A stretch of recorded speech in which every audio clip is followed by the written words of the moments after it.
is in charge of the executive branch? The President is in charge of the executive branch, as spelled out in Article 2 of the Constitution. I think that the executive branch ought to be held by a man of decision. Also, he needs to be accountable. The framers debated making the executive a committee or a co-presidency, but settled on having one person for two reasons. Efficiency. One person can make decisions more readily when they are needed. And accountability. Everyone knows who is responsible for those decisions. The Constitution says nothing about the president's staff. 70 years passed before Congress put up money for the president to hire a secretary. Until then, presidents often relied on their families to help out.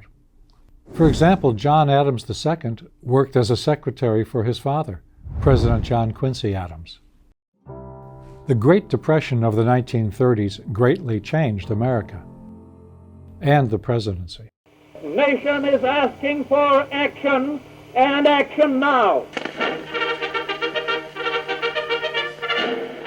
The executive branch mushroomed.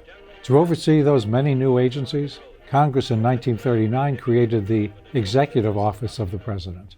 Today, several thousand people work directly for the President.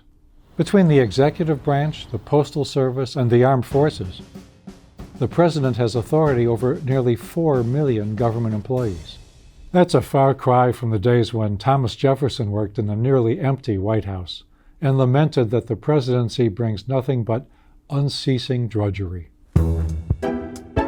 Who is in charge of the executive branch? The President.